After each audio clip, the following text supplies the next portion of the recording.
네, 지난주에 우리가 감사주일이어서 감사주일에 대한 말씀을 좀 나누었고요. 오늘 다시 돌아와서 7교회를 통해 오늘의 교회와 성도들에게 주시는 말씀 같이 나눕니다. 오늘 네 번째로 두아디라 교회를 통해서 주시는 말씀들을 좀 나누겠습니다. 두아디라 교회에게 맨 마지막에 주신 말씀의 그 구절이 너에게 있는 것을 주님 오실 때까지 굳게 잡으라 합니다. 그래서 이 말씀의 의미가 어떤 것인가 말씀 가운데 이렇게 생각하시면서 우리의 마음 가운데 주님 올 때까지 굳게 잡아야 될 게 뭐냐, 그것을 꼭 놓지 말아야 될 것이 무엇이냐, 다시 한번 두아디라 교회의 이야기 속에서 은혜 받으시기를 간절히 바랍니다.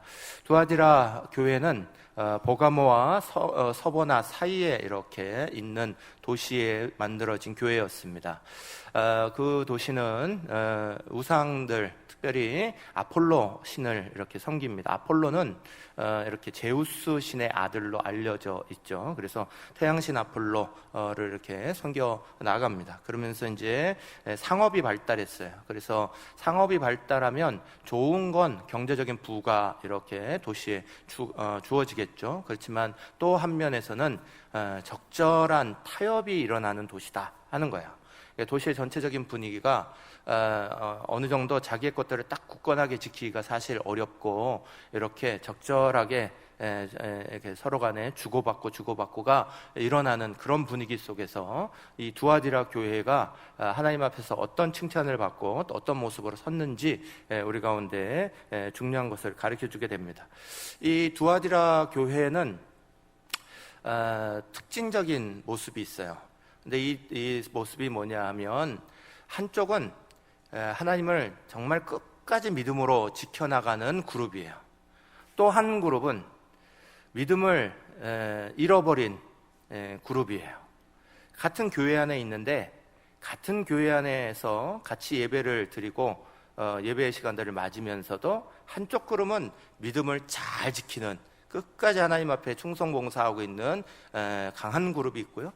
또 한 그룹은 거짓 선지자였던 이세벨에게 속아서 자신의 것들을 잃어버리고 점점 세속으로 바뀌어가고 있는 그런 그룹이 있었습니다.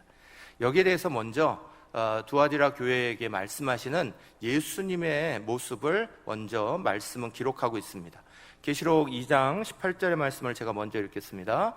두아디라 교회의 사제에게 편지하라. 그 눈이 불꽃 같고 그 발이 빛난 주석과 같은 하나님의 아들이 이르시되 아멘. 이 두아디라 교회를 향해서 말씀하시는 예수님의 모습을 이렇게 딱 표현하고 있는데요, 이 표현이 먼저 중요합니다. 왜냐하면 먼저 그 눈이 불꽃 같았다 이렇게 말씀합니다. 세 가지로 표현하는데 그 중에 첫 번째가 바로 눈이 불꽃 같았다라는 말이에요. 불꽃 같은 눈이라 하시는 말씀의 의미는 중심을 들여다보신다 하시는 의미입니다. 우리의 겉의 모습 보시고 판단하지 아니하시고 그 중심을 불꽃 같은 눈으로 들여다보고 계시다. 두아디라 교회의 모습을 잠깐 설명드렸습니다. 두아디라 교회는 같은 교회 안에 있지만 하나님 앞에 신실한 믿음을 가진 사람들과 믿음이 흔들려버린, 믿음을 잃어버리고 있는 사람들이 같이 섞여 있었습니다. 그래서 주님은 거기에 대해서 불꽃 같은 눈동자로 그것을 구별하고 계시다 하는 것을 먼저 말합니다. 그리고 또 두 번째로 그 발이 빛나는 주석 같았다 그렇게 표현하시죠. 이 주석 같았다라는 표현은 고생과 희생이 담겨져 있는 겁니다. 주님의 고생과 희생으로 투박하게 된 그 발이 주석과 같이 딱 땅에 버티고 있다는 거예요. 그것이 빛난다라는 말씀의 의미는 교회를 지키기 위하여서 주님의 두 발이 굳건하게 버티고 계시다. 그래서 교회의 믿음을 지키고 있는 자들을 버텨내 주시고 그것을 지키시는 우리 주님, 그 모습에 대해서 말씀합니다. 그리고 세 번째로 하나님의 아들이다 이렇게 표현했어요. 말씀드렸지만 이곳은 우상들이 많았습니다. 특별히 제우스의 아들이 마치 제우스가 모든 천지 만물을 만든 최고의 신이고 그 아들을 섬기고 있는 그런 지역이다, 이런 것을 막 과시하는 두아디라를 향해서 하나님만이 진정한 왕이시고 그 하나님의 아들 되신 예수님이 우리를 위해 십자가 지셨다 하는 것들을 드러내는 거예요. 그래서 하나님의 아들이라는 표현이 7교회 중에 다른 데는 하나도 나타나지 않는데 여기만 나타납니다. 하나님의 아들 하면서 분명하게 그 예수님에 대하여서 표현하고 있어요. 그러면서 이제 먼저 이 두아디라 교회를 향해서 칭찬을 하시는데 그 칭찬이 굉장히 넘쳐요. 이 두아디라 교회의 특징은 칭찬이 넘치는 교회였다는 거야. 그 칭찬의 19절 말씀이죠. 계시록 2장 19절 말씀을 같이 한 목소리 같이 읽겠습니다.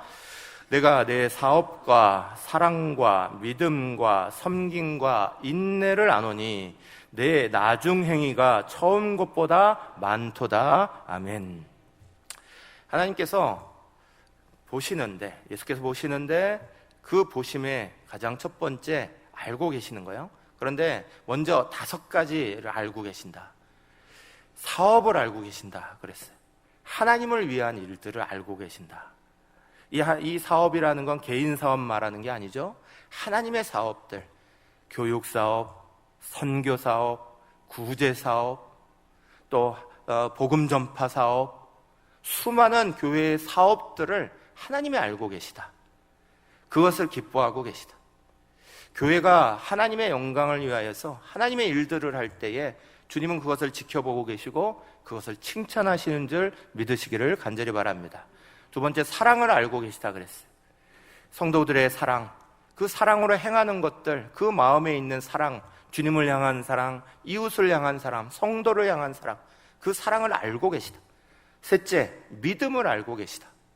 너희들의 믿음이 어떠한지, 그 믿음의 중심이 얼마나 굳건한지 그것들을 다 보고 계시고 알고 계시다. 섬김을 알고 계시다. 다른 사람들은 내 섬김 모르는 것 같은데 주님은 그 섬김 다 보고 계시다. 그 섬김의 모습들을 다 지켜보고 계시다. 알고 계시다. 인내를 알고 계시다. 내가 주님을 위해서 한 번 더 참고 세상에서 일어나는 것들에 대해서 한 번 더 참고 주님의 나라 기다리면서 주님 다시 오실 거 기다리면서 한 번 더 참고 다 보고 계시고 알고 계시다. 주님이 그것에 대해서 두아디라 교회를 칭찬하셨습니다. 그런데 이 칭찬이 진짜 놀라운 것은 그 다음 나오는 말 때문에 그래요. 다음 나오는 말씀이 내 나중 행위가 처음 것보다 많도다 그러셨어요. 이 두아디라 교회를 향한 최고의 칭찬이에요. 요즘에 코로나 때문에 새로운 용어가 많이 생겨났죠. 그 새로운 용어 중에 나쁜 용어 중에 하나, 우리 마음을 불편하게 하는 용어 중에 하나가 사실 더블링이라는 용어예요. 더블링이 뭐예요? 어제까지 한 500명 생겼는데 갑자기 1000명으로 뛰는 2배로 뛰었다. 이걸 이제 더블링 이렇게 효과 말하죠. 그래서 이것이 일어나면 이제 단계를 올려야 되고 막 이런 이야기를 합니다. 근데 이 더블링이 나쁜 의미로만 쓰는 게 아니라 오늘 말씀에는 사실 이 더블링 얘기하시는 거예요. 칭찬도 더블링이 있다는 거예요. 하나님의 칭찬에 더블링을 받은 교회가 이 두아디라 교회예요. 우리의 삶의 자리가 희극이 될 거냐 비극이 될 거냐. 연극을 보면 희극이 있고 비극이 있잖아요. 희극과 비극을 어떻게 나눕니까? 희극이 재밌는 내용이 많이 들어가면 희극인가요? 비극이 슬픈 내용이 많이 들어가면 비극인가요? 아니에요. 희극과 비극을 나누는 결정적인 거는요, 그 중간의 내용에 뭐 눈물이 있고 괴로움이 있고 그러더라도 맨 끝에 가서 해피엔딩으로 끝나면 희극이 되는 거예요. 근데 중간에 즐겁고 좋은 시간들이 막 지나가도 맨 마지막에 괴로운 것으로 죽는 것으로 끝나버리면 비극이 되는 거예요. 대표적으로 셰익스피어의 5대 희극과 4대 비극이라는 것이 있죠. 그 내용 보면 다 그렇습니다. 희극이라고 써 있는 것들은 다 맨 마지막에 해피엔딩으로 끝나는 거예요. 또 비극이라고 써 있는 건 맨 마지막에 다 주인공이 죽거나 절망으로 끝나버리게 되는 거예요. 오늘 우리의 인생의 자리 안에서 우리의 인생이 비극이 되길 바라는 사람은 아무도 없습니다. 그런데 우리의 인생이 진짜 희극이냐 비극이냐는 마지막이 어떠느냐 거기에 달려있는 거예요. 마지막을 향해서 오늘 우리가 어떤 삶으로 나아갈 것이냐. 희극이 되는 건 해피엔딩 되는 하나님이 기뻐하시는 일이 어떻게 만들어질 거냐. 성경에도 보면요, 이 희극과 비극을 왔다 갔다 하는 사람들이 많습니다. 그런데 참 희극인 것 같았는데 비극으로 끝나는 대표적인 사람이 누구냐? 솔로몬입니다. 솔로몬은 처음 시작할 때 하나님 앞에 1000번제 드리면서 하나님이 그것을 얼마나 기뻐하셨는지 백지수표를 받았던 사람입니다. 백지수표라는 게 뭡니까? 뭐든지 쓰면 그만큼 다 준다는 거 아닙니까? 하나님께서 다른 어떤 사람에게도 주지 않았던 백지수표를 솔로몬에게 줬습니다. 얼마나 기뻐하셨습니까? 그래서 네가 뭐든지 구해라, 내가 다 줄게, 그러셨던 사람이 솔로몬입니다. 솔로몬의 말년은 어땠습니까? 점점 비참해져 갑니다.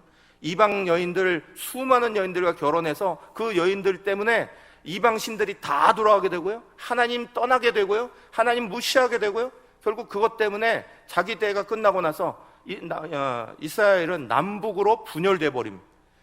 쪼개져 버리는 나쁜 결과를 맺어버리게 되는, 그래서 희극인 줄 알았더니 비극으로 끝나는 왕이 솔로몬이에요. 반면에 비극인 줄 알았더니 희극인 사람도 있어요. 대표적인 사람이 기생라합입니다. 기생라합은 여리고성에 있었던 하나의 기생이에요. 그 기생이라는 말을 히브리어에서는 정확한 원어로 말하면 창기를 말하는 거예요. 아주 부도덕한 여인이었죠. 사람들에게 무시당하는 사람이었어요. 잘못된 인생을 살았습니다. 그 잘못된 길에서 여리고로 들어오는 이스라엘 군대, 그런데 그 모습을 보면서 하나님이 함께 한다는 걸 알았습니다. 그리고 이 여리고성이 무너져야 되고 하나님이 함께 하셔야 된다는 걸 받아들여요. 그 믿을 수 없는 상황을 이 불의한 여인이 받아들여요. 그런데 그것으로 말미암아 이 여인의 자리가 바뀌잖아요. 하나님이 함께 하셔서 여리고성이 무너진 다음에 그 함께 했던 사람과 결혼하게 되고요, 거기서 낳은 아들이 보아스입니다. 보아스를 낳고 그 보아스는 다윗을 낳는 선조가 되죠. 그래서 마태복음에도 보면 라합의 이야기가 들어가 있어요. 예수님의 족보에 라합이 들어가 있어요. 비극인 줄 알았던 인생이 마지막 하나님의 앞에서 희극이 되는 인생이 되는 거예요. 우리의 인생의 자리가 정말 하나님 앞에서 기뻐하는 자리냐, 아니면 그것이 하나님이 절망스럽게 하시는 자리냐, 그건 끝까지 가봐야 되는 겁니다. 그래서 지금보다 나중에 대한 칭찬이 훨씬 중요한 거예요. 그런데 이 두아디라 교회가 그 칭찬을 받은 거예요. 네가 처음 한 것보다 나중이 나을 것이다. 앞으로 점점 달해져가는 교회가 될 거다.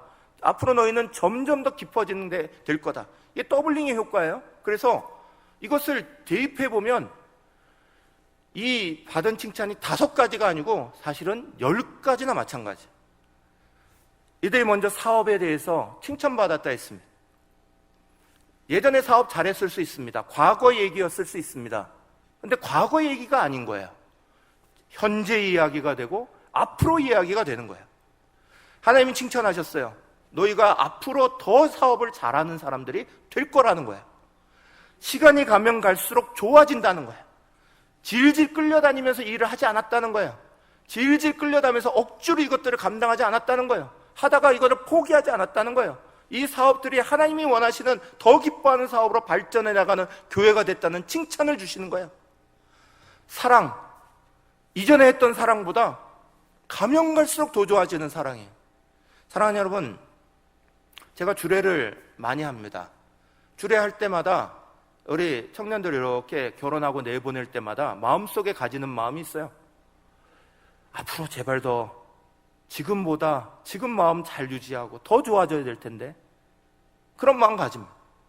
결혼식에 쓰는 신랑 신부 보면 되게 아름답죠? 되게 멋져요. 최고의 순간인 것 같아요. 아니요, 그 자리는 최고의 순간이 아니에요. 부부의 최고의 순간은 마지막 회로하는 그 순간이에요. 인생을 살아가면서 수많은 것들이 바뀝니다. 집의 구조도 바뀌고, 가구도 바뀌고, 집도 바뀌고, 건강도 바뀌고, 자녀들조차도 바뀌는 거예요. 다 바뀝니다.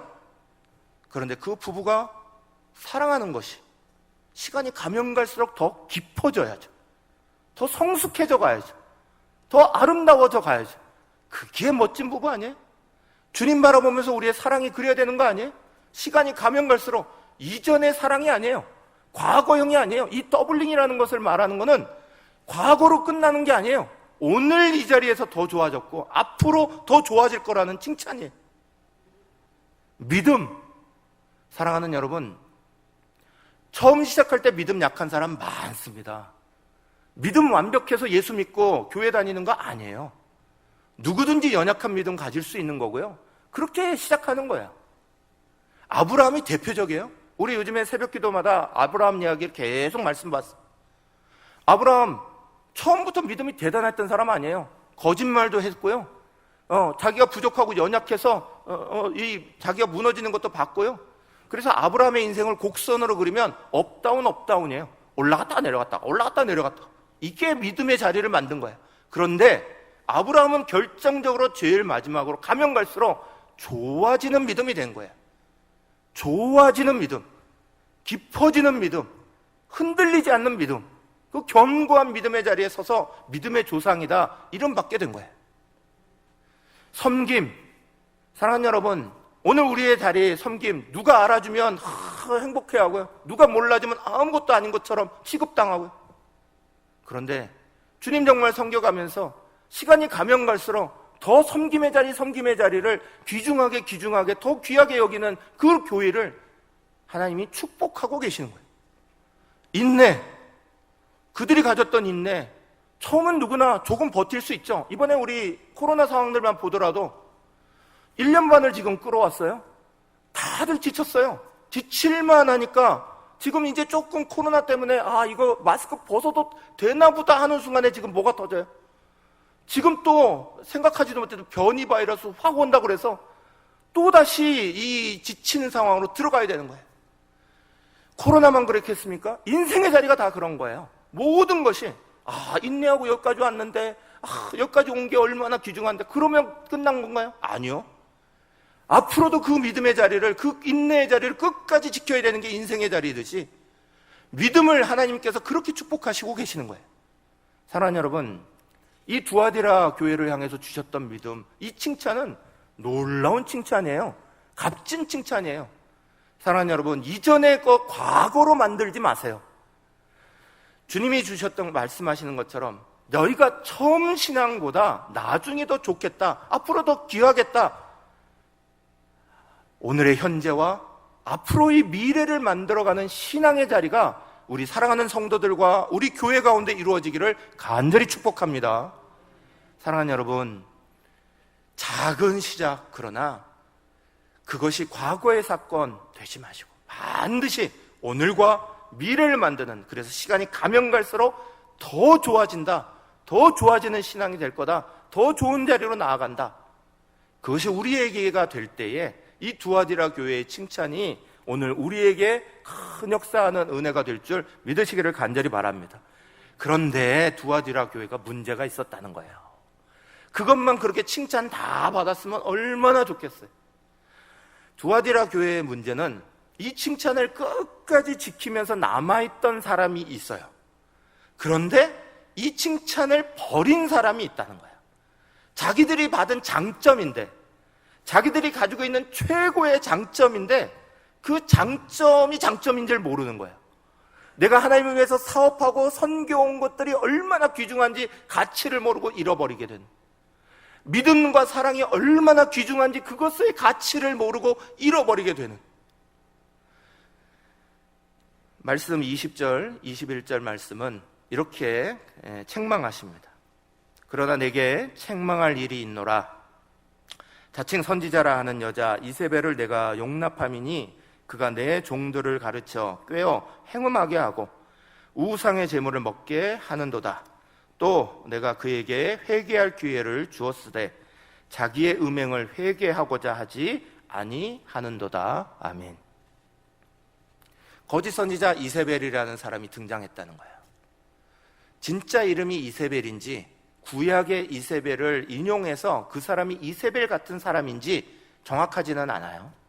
그런데 이세벨이라는 용어를 쓴 이유가 있으신 거죠. 이세벨이라는 구약의 아합 이세벨이 했던 가장 잘못된, 하나님 앞에 부끄러운 모습은 온 북이스라엘에다가 바알 신상, 아세라 신상을 곳곳마다 세운 거예요. 그래서 그 믿음을 다 잃어버리게 만드는 거예요. 하나님 앞에 예배할 사람들이 우상에 빠지도록 만드는, 하나님 아닌 걸 섬기도록 만드는, 우상이란 다른 거 아니에요. 오늘 돈을 섬겨나가는 게 하나님보다 더 크면 그게 우상이고요, 자녀 생각하는 게 하나님보다 더 크면 그게 우상이고요, 우리의 명예 권력을 하나님보다 더 생각하면 그게 우상이죠. 하나님보다 더한 그것들을 만들어 놓고 거기에 다 빠지도록 만든 사람이 이세벨인데, 그 이세벨에게 교회의 사람들이 빠져들었다는 거예요. 하나님보다 더한 것들을 마음속에 가지기 시작한 그 일들을 벌였다는 거예요. 또 이세벨의 한 대표적인 일 중에 하나가 나봇의 포도원을 뺏은 거예요. 불쌍히 여겨야 되는 나봇, 그 정말 신실하고 정말 충성된 그 종인, 그러고 아무것도 가지고 있지 않는 그 포도원 하나 가지고 있는 그 농부의 것을 착취하고 빼앗았다는 거예요. 그것을 긍휼히 여기지 아니하고요, 긍휼함을 잃어버리고 거기에 대해서 악행을 하고 있는 이세벨의 모습을 닮아간다.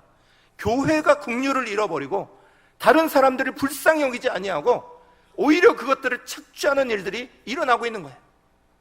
사랑하는 여러분, 이세벨이라고 일컬은 가장 중요한 이유는 이세벨에 대항했던 사람이 엘리야죠.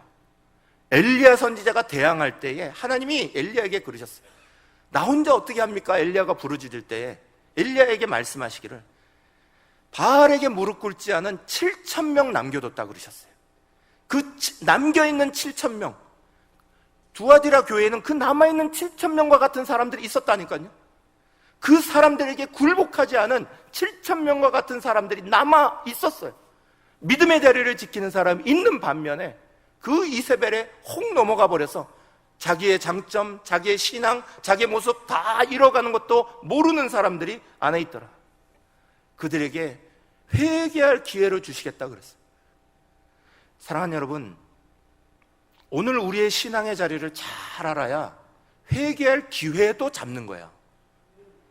회개할 기회조차 못 잡은 사람들이 성경에 보면 많아요.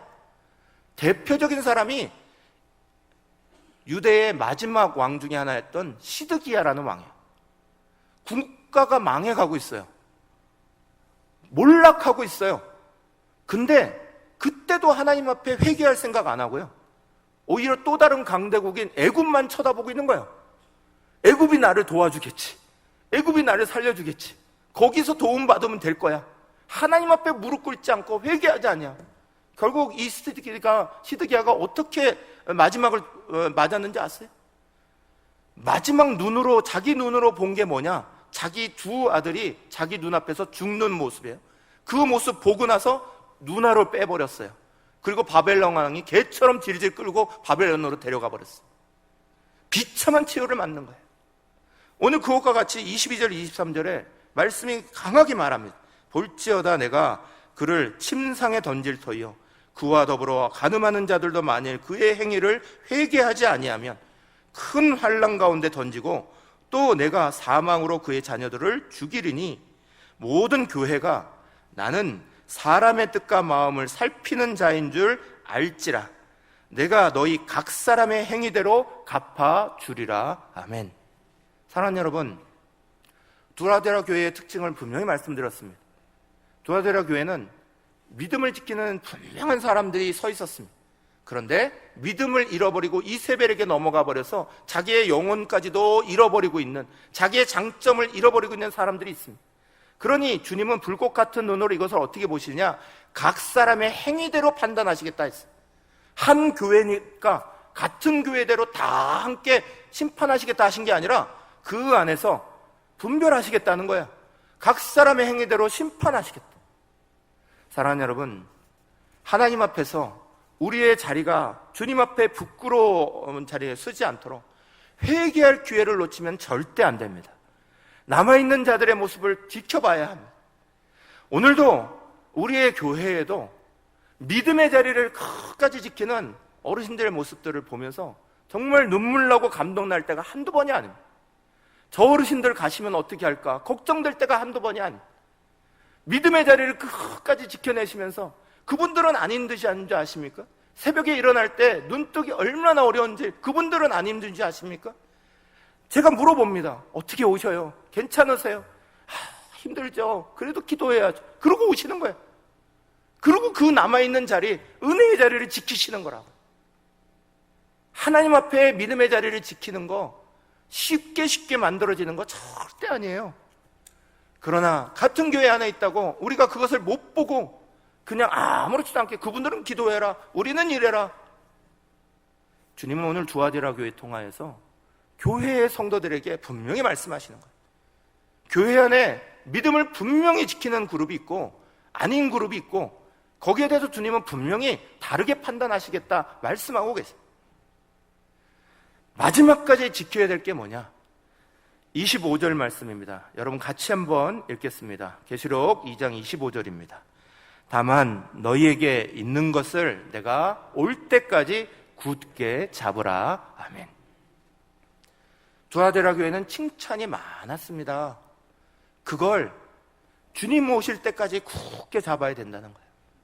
중간에 이세벨에게 속아서, 세상에 속아서, 이런저런 거에 속아서 섬겼던 거, 믿음에 대한 거, 사랑에 대한 거 다 빠져나간 줄 모르고 다 잃어버리고 그 그룹에 들어가지 말고요, 남아있는 그 그룹에 끝까지 지키라는 거예요. 이게 25절 말씀인데 바로 앞에 있는 24절 말씀에서 뭐라고 말씀하시는 줄 아세요? 이렇게 말씀하고 계시는 거예요.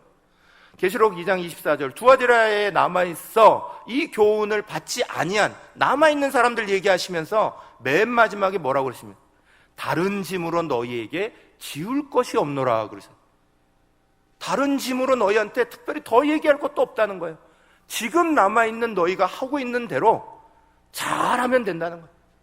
끝까지 그거 지켜내면 된다는 거예요.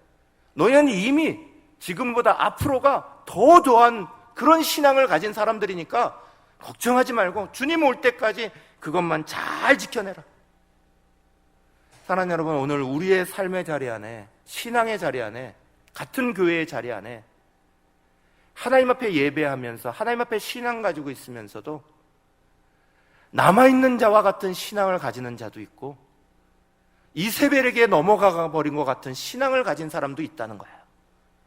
그 이야기를 들을 귀 있는 자는 들으라 하셨습니다. 들을 수 있기를 간절히 축복합니다. 주님이 세상에 제자들을 보내실 때 뭐라 하셨는지 아십니까? 마태복음 10장 16절 말씀, 보라 내가 너희를 보냄이 양을 이리 가운데 보낸 것 같다. 얼마나 마음 아프셨으면 양을 이리 가운데 보낸 것 같다 그러셨어요. 그러면서 그 다음에 뭐라고 하세요? 같이 읽으시겠습니다. 그러므로 너희는 뱀같이 지혜롭고 비둘기같이 순결하라 그러셨어요. 사랑하는 여러분, 뱀같이 지혜롭고 비둘기같이 순결함이 따로 떨어지면 아무 역할을 못합니다. 비둘기같이 순결한 거, 지혜로움이 없으면요, 그건 순결한 게 아니라 순진하고 어리석은 거예요. 순진하고 어리석어서 세상에 밥 되는 것밖에 아무것도 남는 게 없는 거예요. 뱀같이 지혜로운 것만 있다? 그건 지혜로운 게 아니고요, 약삭 바른 거예요. 순결함이 없는 지혜는 없어요. 순결함이 없이 약삭 바른 것만 가지고 세상 살아가려고 하는 거예요. 하나님 앞에서 우리는 이 두 가지를 다 받아야 되는 거예요. 하나님의 지혜, 하나님의 앞에 순결함. 사랑하는 여러분, 저는 조개 잡는 거 많이 안 하지만 가끔씩 이렇게 조개를 이렇게 사갖고 와갖고요, 조개를 이렇게 까보면 재밌는 조개가 있어요. 분명히 입을 닫고 있거든요. 그런데 알이 있는 건 줄 알고 깨보면 알이 없는 거예요. 여러분도 아마 그런 경험 해보셨을 겁니다. 이게 분명히 입을 딱 닫고 있으니까 분명히 속에 알이 있어야, 조개살이 있어야 정상이에요. 그런데 이것을 이야기하시는, 조개 잡으시는 분들이 이야기를 이렇게 하시더라고요. 조개살이 이렇게 딱 닫혀 있어도요, 거기에 쇠고동이라는 놈이 있답니다. 아주 조그만 고동이죠. 이놈이 조개 위에 딱 붙어요. 그리고 조개에다가 송곳니 같은 걸로 구멍을 뚫어버리는 거예요. 구멍 뚫어서 입이 열리지도 않았는데 그 구멍을 통해서 조개살을 쪽쪽 빨아먹는 거예요. 어느 틈엔가 그 조개살이 다 빨려 먹어버리게 되는 거예요. 조개살이 없는, 그냥 입만 다물고 있는, 모양은 살아있는 것 같은 조개가 돼버린다는 거예요. 쇠고동을 없애버리지 않으면, 쇠고동을 제거해버리지 않고 그냥 그렇게 할 수 있다라고 생각하면 어느 틈엔가 조개살 쪽쪽 빨아먹혀서 빈 껍데기만 남는 모습이 된다는 거예요. 우리의 신앙의 자리가 하나님 앞에서 믿음의 자리로 끝까지 지켜내려고 애쓰지 않으면 그리고 이 이세벨과 같은 것들이 우리가 올 때에 단호하게 처리하고 남아있는 자의 신앙으로 끝까지 버텨내지 못하면 쪽쪽 빨아먹히는 조갯살 없어지는 거하고 똑같은 모습이 우리의 신앙 속에 일어납니다. 사랑하는 여러분, 직분자 총기도의 날을 왜 생각하겠습니까? 직분자는 하나님으로부터 사명, 소명 받은 사람들입니다. 하나님으로부터 받은 소명, 하나님의 일을 하라고 하는 거지 세상의 직분, 지위 만들어 드리려고 하는 거 아닙니다. 하나님의 일은 하나님의 성령이 임하실 때만 일하실 수 있는 거예요. 하나님의 도우심으로만 일하는 거예요. 그래서 성경은 분명히 말해요.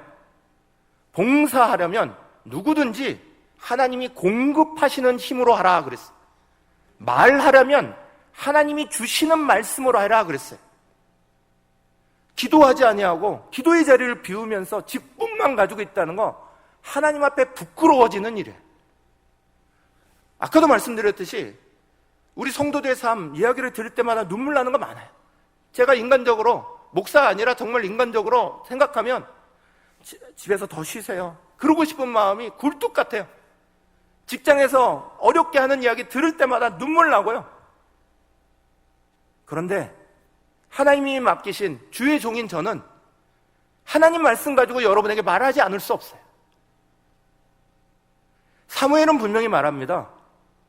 기도하지 않는 건 죄라고 말했습니다.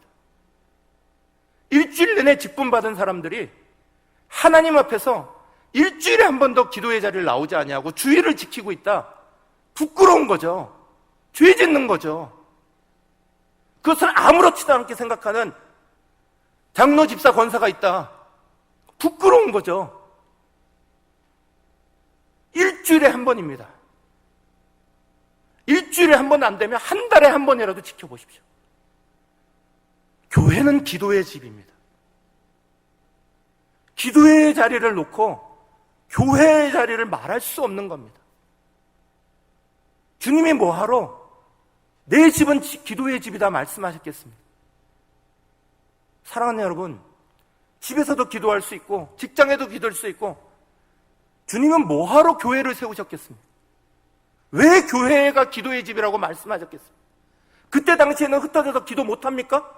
그때 당시에는 다 다른 것을 하지 못합니까? 왜 예루살렘으로 와서 기도하라고 하십니까? 왜 여기가 내 기도의 집이라고 말씀하십니까? 사랑하는 여러분, 조갯살 쪽쪽 빨아먹혀서 아무것도 아닌 빈 껍데기만 남아서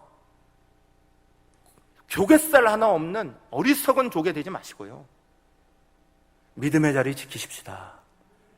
말씀하신 대로 너희가 주님 올 때까지 너희가 이미 하고 있는 거 그것만 지켜내라 그러셨어요. 다른 거 부담도 안 주겠다 그러세요. 이것만 지켜내라. 너희가 사업도 잘하고 있고 사랑도 하고 있고 믿음도 가지고 있고 섬김도 가지고 있고 인내도 가지고 있다. 끝까지 주님 올 때까지 그 자리 지켜내라. 사랑하는 성도 여러분, 코로나 때문에 너무너무 힘든 세상 아닙니까? 대통령 선거 곧 일어난다고 정세는 막 요동치는 이럴 때 아닙니까?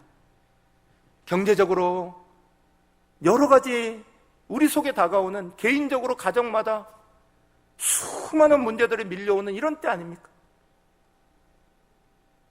기도의 자리를 지키지 아니하고 기도하고 부르짖지 아니하고 교회와 사명을 위해서 그것을 향해서 부르짖지 않는 직분자들이 있는 교회가 어떻게 하나님 앞에 축복받을 수 있어요?